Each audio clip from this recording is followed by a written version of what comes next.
plow pushes easily through the snow now, just west of Stevens Pass. A century ago today, no one could move. Two Great Northern trains were stranded in heavy snow for a week here back in late February 1910.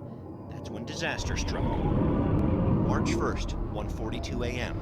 A change in the weather brings down a shelf of snow 12 feet high, 200 feet wide, and a half-mile long. White death moving down the mountainside above the trains. The words of witnesses of the Wellington tragedy come from historian Alan Stein with HistoryLink.org. Two trains went downhill. 96 people were killed on this day, a shocking event that drew international news coverage. But almost as shocking, how Wellington faded from memory. Just months after rescuers dug the last bodies out of the snow, the railroad company renamed the town Ty.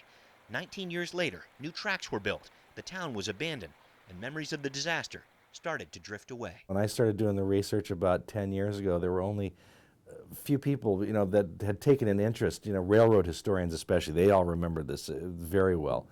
But the general public, this was kind of forgotten. So that's where the avalanche actually occurred, was just this hillside right here. But the thought of Wellington still lingers for Department of Transportation Avalanche Supervisor Mike Stanford. Those historical things of where the avalanches happened help us a lot today. His crews now use pinpoint forecasting to predict snowslides around Stevens Pass.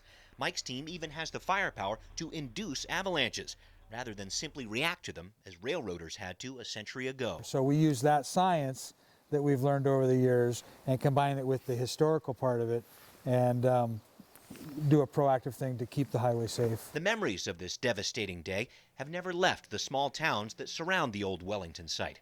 Laura Mulcahy's great-grandparents died on a Wellington train.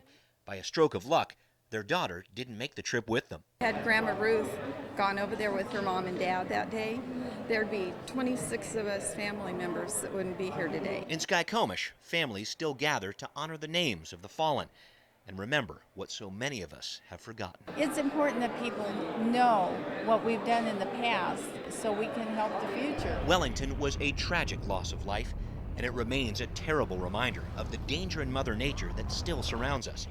But the greatest danger now would be to let it fade from memory. Near Stevens Pass, Brian Callanan, Q13 Fox News.